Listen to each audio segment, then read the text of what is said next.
Oh, I love when I make simple errors.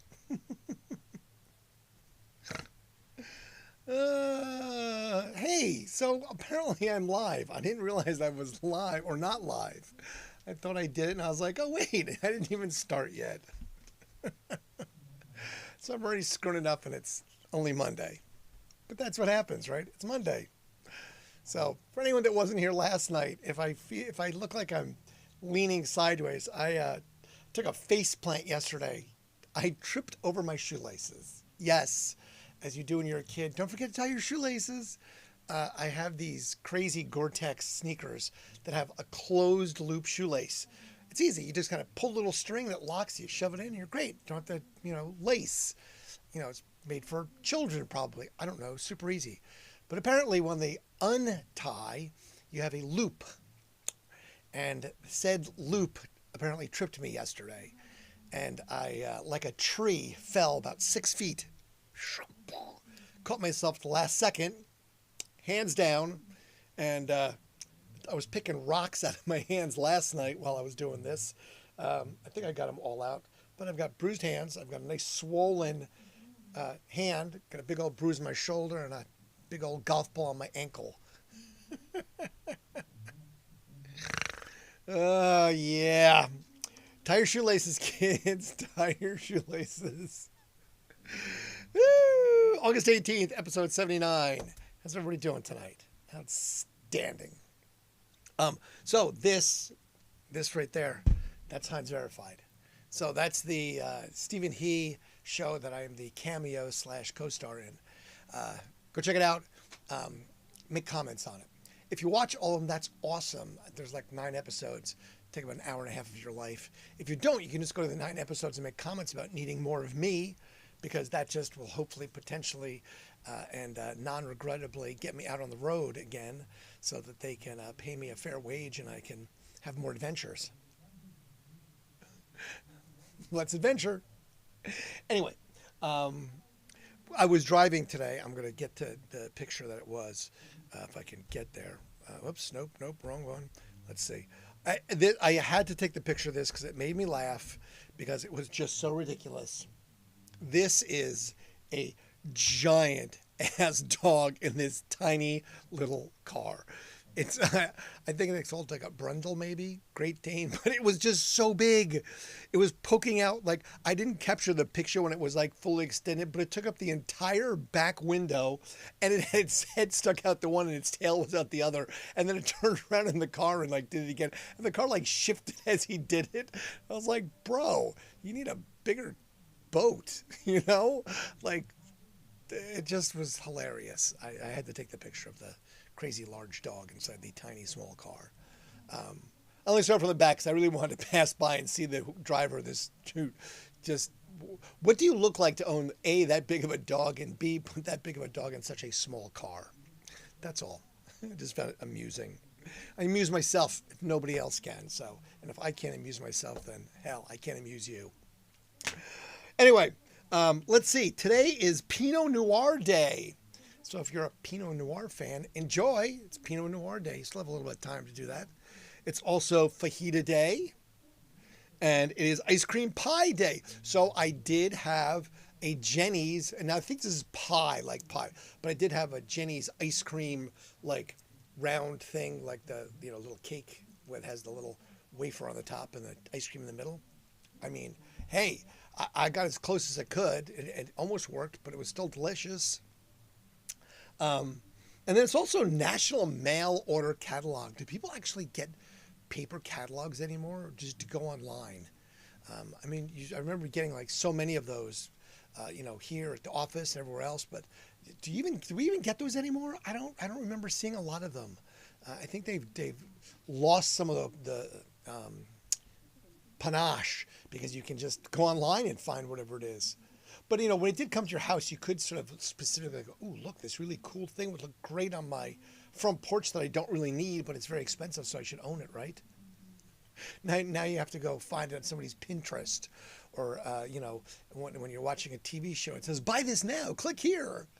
I've seen that, like watching maybe YouTube TV or something where, it's attached to your phone. So click your phone now to get insurance quotes. And I'm like, really? We've gotten to that? So now it's just when you see things, you can just click and buy it. All right. Sounds like a plan. All right. Tomorrow is National Potato Day. I mean, aren't we all potatoes? Isn't every day National Potato Day? I had a potato tonight for dinner, as a matter of fact, because I was like, oh, potato. Perfect. Who doesn't love potato? Soft ice cream day tomorrow. So it's that summertime stuff. So it's soft ice cream. I don't know if I'll have a soft ice cream. Maybe if you consider ice cream put into my coffee until it becomes liquid, it's hard, soft, liquid. So maybe I'll have that. I'll make myself an affogato and put that soft ice cream in there. And it's National Aviation Day. I don't know why. I'll have to look. There must be some historic something that happened tomorrow. That's National Aviation Day. It's like, who knows? Somebody flew around the world. Somebody crashed their plane. Somebody was kidnapped. I don't know. But it's something to do with planes.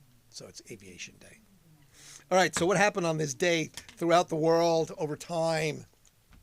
Apparently in 1817 in Gloucester, Massachusetts, a 60 to 70 foot sea serpent was seen. So Gloucester, Mass. I had to look and say, okay, so yeah, you were drinking a lot back in those days, Gloucester, Mass. So all your fishermen were out coming back from the boats, boozing it up a little bit. You're like, bro, look, this is a sea serpent. Right on Gloucester. Unless it was a plesiosaurus. And then, whoa, dude, how come we haven't found the bones of it? Just saying. Maybe it's deep down the ocean. We'll get to that. 1896, Adolph Oakes buys the New York Times for $75,000. $75,000. Now, that's obviously a lot of money back in the day. I checked. The New York Times today, its value is $1.9 billion. So I think that was a good investment. If you still owned it, your family would have some bucks. 75,000, 1.9 billion. All right. Seems like a thing. But that's then. 1909, Japan gives us 2,000 cherry blossom trees. That's how they got there. I was not aware. But that's how we have cherry blossom trees. Because those trees, William Howard Taft planted them by the Potomac. So that's why we have cherry blossoms in D.C. because the Japanese gave them to us in 1909.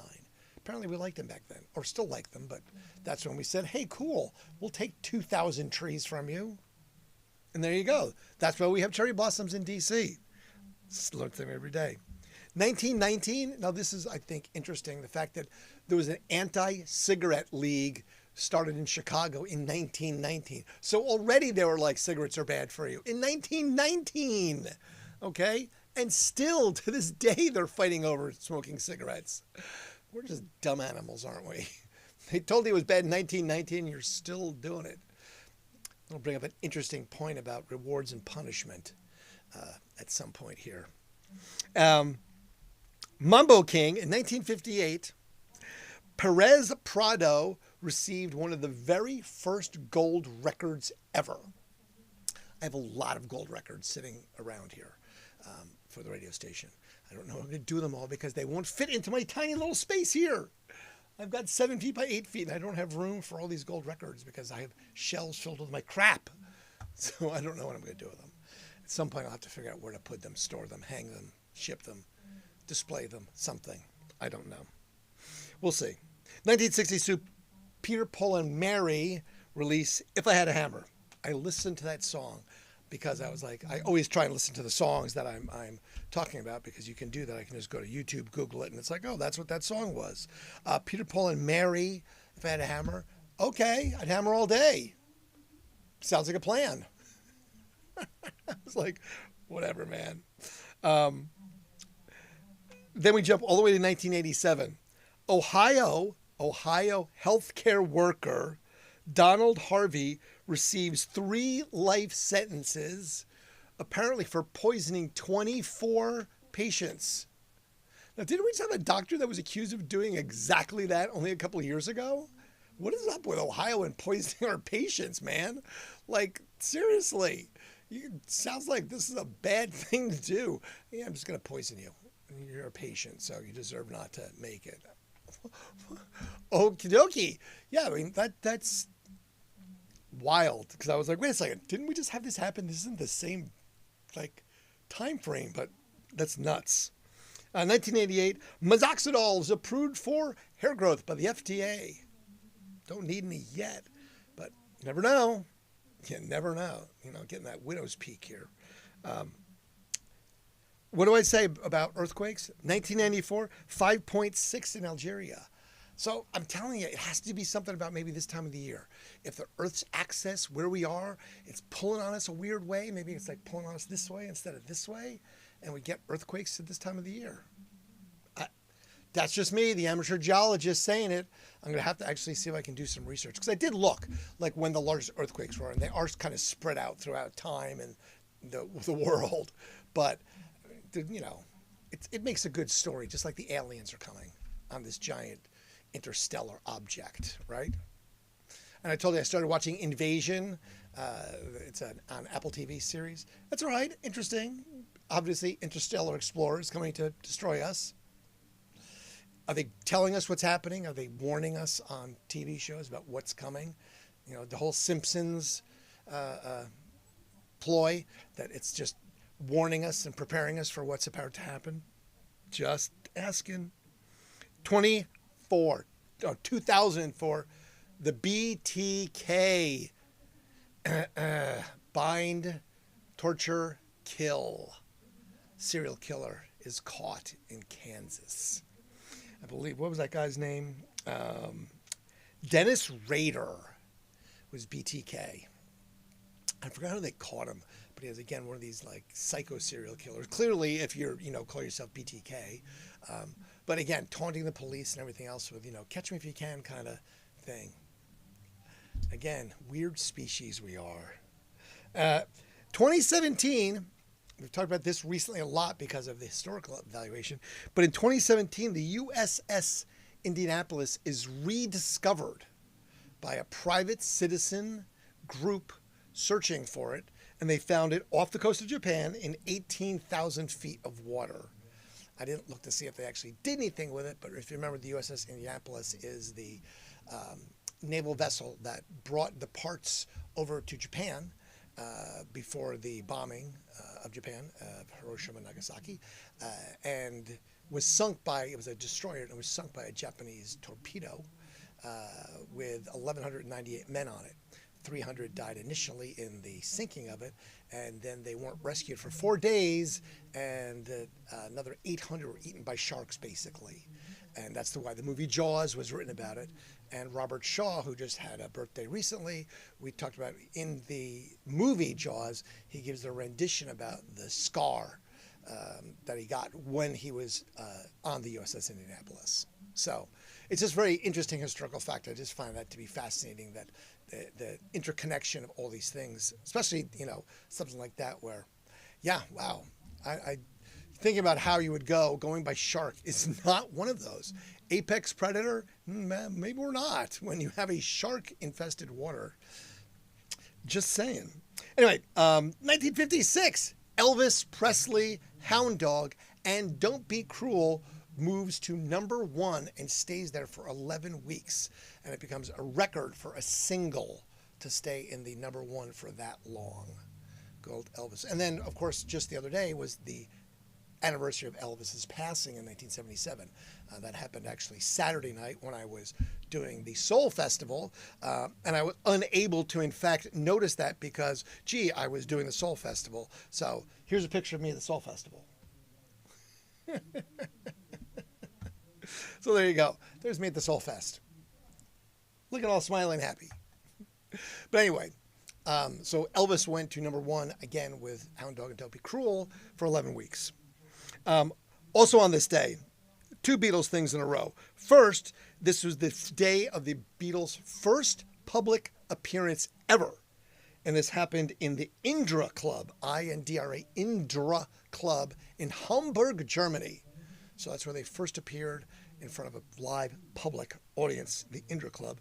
And then, on this day in 1864, the Beatles landed in San Francisco, California for their second U.S. tour. They did 25 cities, 32 shows in 31 days. That is breakneck speed, if you think about that. The Beatles being of that size and nature. I don't think bands can do that today. If with all the backlining things, I think I'm imagining that the Beatles were probably just, down and dirty. They would show up, instruments, amps, and perform. They didn't have the staging and the lights and the fanfare and the grandiosity of it because, that takes days to travel sometimes. Where some of these, larger acts like a U2, Taylor Swift, whatever, it'll take, 20, 30, 18-wheel trailers and they have 3 sets of them because they have to go from, you go from Philadelphia to Cincinnati or Cleveland, but then the next show's in Kansas and they couldn't do it fast enough. So they're pre-setting these things and going and doing the setup with one whole stage setup while the artist comes to it. And then while that one's being broken down, another one's being set up in another city. So I imagine that they didn't have that kind of stage presence where it was just, them on stage, maybe bringing their own drum kit and a very small amount of backline. I didn't research that, but that's my assumption, just because there's no way to do 25 cities in, basically 32 shows in 31 days if we're doing a single show a day. I mean, travel-wise, so obviously they're doing, 2 shows in a city, but that's still kind of nuts if you think about that pace. I don't think a lot of artists could do that today, especially a large-scale artist, clearly. 1967, the Rolling Stones released We Love You, and it's a thank you to the listeners and their fans for staying with them and supporting them after their Mick Jagger's and what's his name's Keith drug arrests. Stop smoking weed, you rock stars. Because right after that, Linda and Paul McCartney are fined 800 kronos in Sweden for what else? Weed. So Paul and Linda were expanding their minds in Sweden, and they got popped and arrested, and they had to pay 800 kronos. I think a kronos is like $1. I don't know what the exchange rate was back in the 1972, but I can't imagine it's that much. And they could afford it. So it was probably a drop in the bucket. Here you go. Yeah, it's a parking ticket.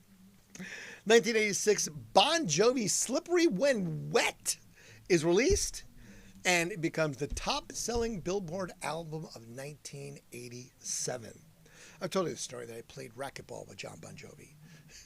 He just happened to go to the same racquetball club that I did at some point, and we used to go, and it was like a racquetball club, but it was like, a dive place. But we would go because, that's a sweat out drinking beer. You would play racquetball. And it was just kind of ridiculous and fun. And yes, got to play with John Bon Jovi once. Didn't really know who he was. It wasn't like, oh my God, hey, we're going to play with John Bon Jovi. I was like, okay, here's some dude we're playing with. They were like, all right, cool. It just happened to be him, we found out. So, and then that's about it. There wasn't a lot of other stuff that happened. It was kind of a off day for historical events, unless I skipped everything from 86 till now. Because I just didn't want to deal with it because it was all sports or, political things that I was just like, this sucks. Politics, just enough of it. So we'll talk about births because there was a ton of birthdays and a very small amount of deaths, but we'll talk about the birthdays. So birthday-wise, 1774, Meriwether Lewis was born. Who is Meriwether Lewis? He's Lewis of Lewis and Clark, of all people. So, there was a person, Lewis, but it was Meriwether. I did not know that was his first name, Meriwether Lewis. Thanks, Mom. Thanks, Dad. Meriwether. That's why he was just known as the Lewis and Clark Expedition, I'm sure. And no one knows that it was Meriwether. Okay, another, you were born and your name is famous, Marshall Fields. He was a guy, apparently, and he was born on this day in 1834, and now Marshall Fields stores apparently bear his name forever of Marshall Fields. 1904, who else? Francis Max Factor. Max Factor Cosmetics, born on this day. Again, you just carry your name forever there, Max. 1920, Shelley Winters. I didn't know her from any of the movie except for the original Poseidon Adventure. She was the Olympic swimmer that she swam in well, if you didn't see the movie, I'm going to give away a spoiler here. She drowned. She drowned. Ironically, had a heart attack after swimming to save somebody while the boat was underwater in the original Poseidon Adventure, which is a good movie. If you haven't seen it, go find it. It's an old movie, but it's, it carries itself well. I found this one interesting. Joe Karoff of Roselle, New Jersey. So basically the city next to where I was raised. He's the guy that designed the James Bond 007 logo. Didn't know that. Roselle, New Jersey. I mean, it had to be designed somewhere, but it's just odd that it was a guy just in Roselle, New Jersey. Because Roselle is not like some bougie place. It's kind of a blue collar, off of the Garden State Parkway. Because everybody lives off the Garden State Parkway. If you don't know the joke, what exit? I'm exit 135. There you go. Because what exit are you? I'm 135. Because everyone lives off the Garden State Parkway because it bifurcates the whole state. So it starts at the top, goes all the way down to the bottom. So you eventually have to get off the parkway. That's why that joke works. Because it's a long, narrow state in the grand scheme of things. Anyway, also born on this day, 1983, Roman Polanski, who made such movies as Chinatown and Rosemary's Baby. He was also almost involved in the Tate LaBianca murders that just happened the other day with our friend's girl, Charles Manson. And now what's so funny, though, is because right underneath that on birthdays is Vincent Bugliosi, who was the detective or attorney and author who wrote the book Helter Skelter, of all things. And that was what Charles Manson based the whole, I'm going to go kill people because of race riots are going to happen and everything else. So it's just interesting that Polanski and Bugliosi are born on the same day and they have a connection to Charles Manson. Coincidence? I'm sure, but it just seems like an odd one. 1936, Robert Redford, born on this day. Robert Redford, 89 today. I have not had any Robert Redford dressing lately, so I couldn't tell you if it's still good or not. 1943, Martin Mull, actor Martin Mull was born. 1949, Nigel Griggs of Split Enz, the band Split Enz. David Elliott, 1950, a Foreigner.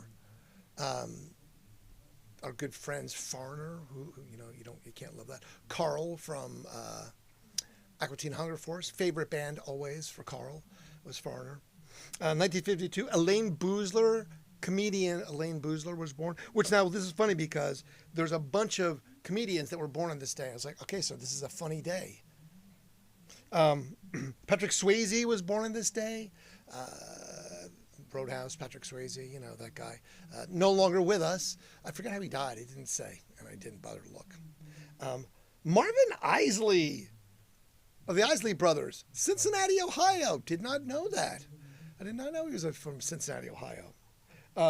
Dennis Leary, another comedian, born on this day, 1957, from Worcester, Massachusetts. That's where my dad was from, Worcester, Mass. So I spent many a days in Worcester, Massachusetts. That's where I first saw my first concert in Worcester, Massachusetts, as the Worcester Forum, I believe it was called. And it was Liza Minnelli, ladies and gentlemen. That is correct. I saw Liza, and it was fabulous. I went with my cousin and his friend Jack, and they got drunk. And as like a 13-year-old kid, they said, "You drive home, we're too drunk to drive."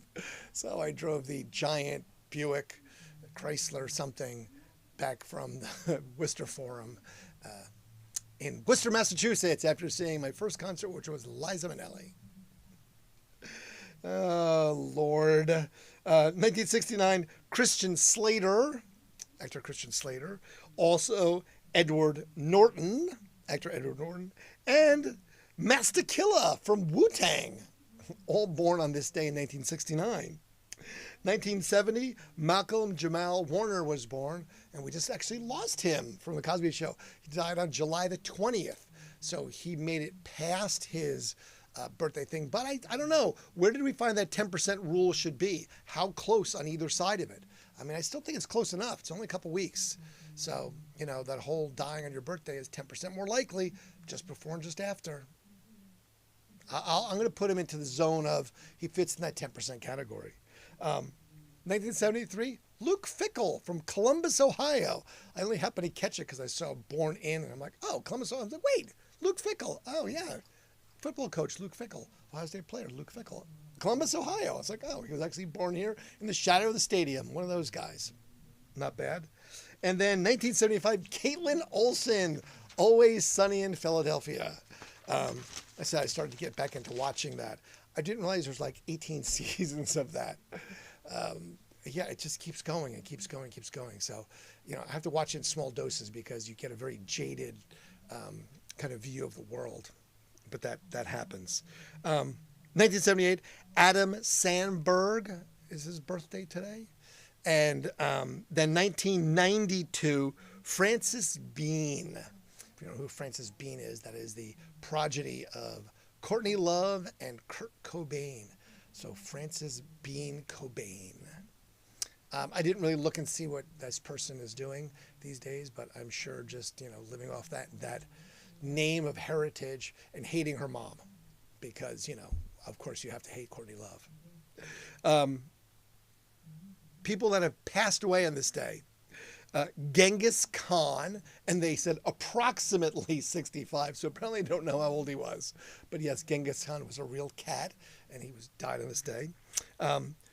Another, you got named this, and so now your company still exists, Walter Chrysler, because, hey, you know, you're a Chrysler, that's the car, just like a Ford. So I didn't know there was a Walter Chrysler, but that's it. And as I talked about punishment and reward, today is the day of the passing of B.F. Skinner. If you don't remember B.F. Skinner from your high school days, he had the Skinner box, and that is where animals were put into boxes with levers to push, and they would either get a shock or they'd get a snack. So it was designed and still very famous for his work with psychology, with humans, with rewards and punishment, as well as with animals for just that exact thing. B.F. Skinner, the very world-renowned analyst for those things. Kind of crazy. I got lost reading in that a little bit. And I was just like, oh yeah, wow, that's definitely, you know, Pavlovian response type thing where, you know, put the rat in the maze, and when it gets to the end, it pushes the little lever, it gets a piece of cheese. It learns how to do the maze a lot faster as it does it over and over again. Remembers that it's like, hey, I push the one on the right, I get fed. I push the one on the left, I get a punch in the eye. I'm going to go with the one on the right, it says. Don Pardo. Don Pardo was the voice of Saturday Night Live forever. He was that guy that we had in the background. Because, yeah, somebody has to be that, right? So it was Don Pardo. Today is the day of his remembrance. And last but not least, Phil Donahue of the Phil Donahue Show. Phil was just one of those, you know, another one of these broadcast question and answer guys. He was an Oprah type person. The Phil Donahue Show. So he, you know, a whole bunch of empathizing with people to get them to relate to things and talk about the world and share their crimes and punishments. Good old Phil Donahue. So that was the births and deaths of this day. Now I'm going to try and catch this camera before it leaves because that's what happens. So what I'm going to do is go back to this one so I don't have two screw-ups in one damn day.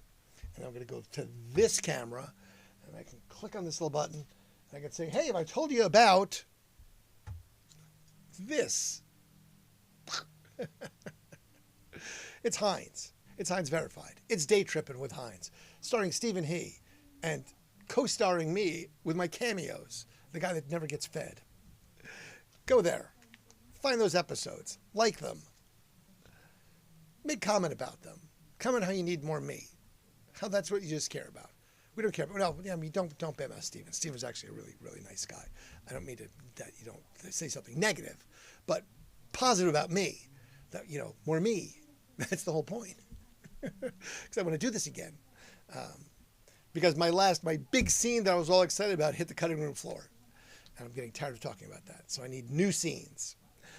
As I said, if I would ever get a chance to do that again, I probably would either take someone with me to film all the B-roll so I could have my own side project over here, or I would like find day people in each one of the cities and take cameras myself since I did not know what to do. And I have plenty of cameras. Could have brought all my own crap, but I just didn't. And regrettably, I didn't. But yes, there was so much. The side stuff to me was as interesting or more so because there was so much stuff that went on in the in between. You know, the driving, the parking, the interaction with the crew. You know, the whole behind the scenes thing was very, very fascinating. So that's where I found it to be interesting because, you know, I really was not involved in the process much of the food stuff because that was what Stephen was doing. So I was sort of behind the scenes watching all this and enjoying it.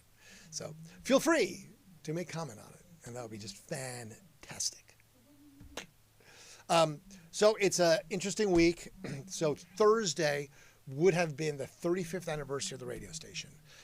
August 21st, 1990 is when it started. It was started out of a company from New Jersey called Video Services. Basically, the way it worked was that you have to apply for an FCC license. The per capita size of the city has to be big enough to support a license, to have enough people, blah, blah, blah. There can't be a frequency in the way and all this other rigmarole. But I guess the petitioning was done in the late 80s for Grove City, Ohio. It had grown enough in population. And a frequency license was granted for 101.1 FM. And then the construction permit was granted, and the minute that they got the construction permit, they put it for sale. So it was built, and its first broadcast day was on the 21st of August, 1990. And it was CD 101, WWCD. The format was sort of a new format at that time. It was alternative, heavily alternative, playing things like Bela Lugosi's Dead Bauhaus, which, in fact, Bela Lugosi is dead. We talked about that just the other day because he died on that day. The anniversary was just the other day. But you know, like Nietzsche Bauhaus, very, very heavy hardcore alternative. And instantly praised by all the indie rock people of Columbus, like this is the best thing since sliced bread. Shortly thereafter, it was also sort of run by a group of people that they were just kind of, you know, put in place. It was a startup, but the company was there to be sold. Don't get me wrong. That was exactly what their motivation was. This was to profit. They were house flippers. And what they did was they flipped radio frequencies, Video Services out of New Jersey. And they went ahead and found a buyer. His name was Roger Vaughn. Vaughn bought it in the spring of 91, spring of 91, and immediately changed it, altered it, got rid of the most of the staff that were there, and placed in some people that had a little bit of actual radio experience from other things. Terry Mowry's the general manager, Wendy Steele, who had been a QFM person for years, and a couple other people to try and actually make it a go of it profit-wise, but changed the format and moved it to a less alternative format.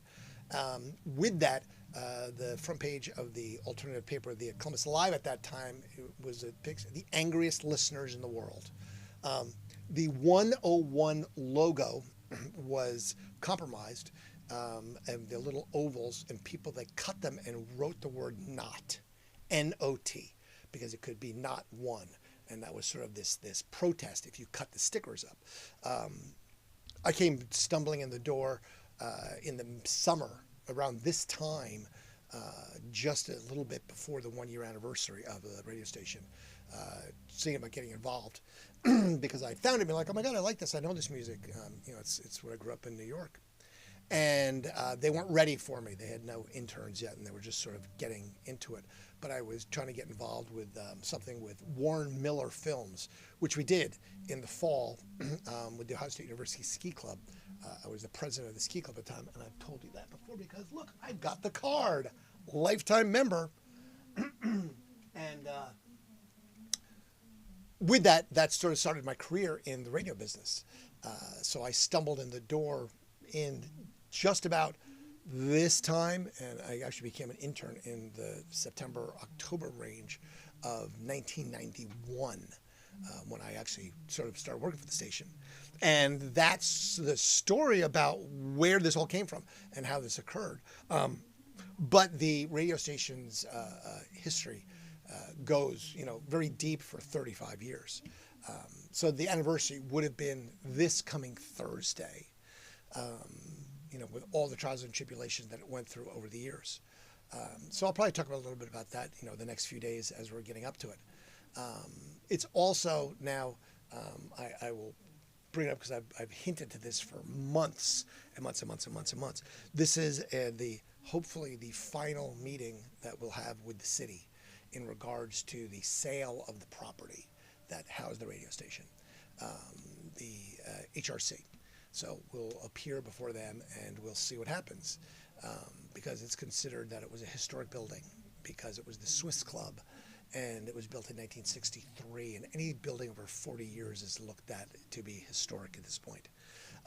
So that has been something that has been weighing heavy on my heart and soul as the anniversary is coming up, and it's been 18 months since the station's been gone. So all of this is sort of going to culminate in a sort of grand, blazing glory fireball of death and destruction on Thursday. So we'll see how that turns out. Besides that, radio history-wise, the station was a huge part of the sort of Columbus music scene and ecosystem for decades. And I believe was influential in a lot of the starts of bands that got to come through here. We know for the fact that some of the bands that came through, we were some of their biggest shows. Manchester Orchestra credits us with a lot of their success because their first sold-out show ever was Columbus, Ohio, because we supported them. Fits in the Tantrums. Just, 21 Pilots came from here. Walk the Moon. Those guys literally were trying to get on the radio at the radio station, coming down and sitting there in the afternoon, visiting. So it was definitely something that had a lot of historical impact. I'm sure much deeper than I really know or am aware of or was ever aware of, because it was not really something that, it was not built with that motivation and intention. It was just built to be a radio station. We looked at it as it was a job. That we got to love and do, more so than we were trying to create a culture, a cultural revolution or something. That wasn't really what we were looking to do. Knowing that we were a music station, sure, but it wasn't something that we intended that, with intent to create this fervor. So I'm sure there'll be all sorts of people that'll be posting something on social media about it, and I don't know, I may just stay away from it completely because it's just still a little raw. But anyway, that's my maudlin moment, my moment of history when it comes to the radio station 35 years ago this week.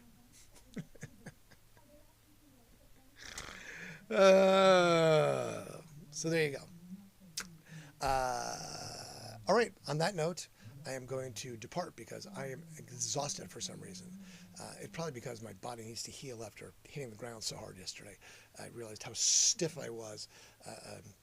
Earlier today, I went to, again, pick up some piece of sheetrock, and literally I was like, okay, can't grab it.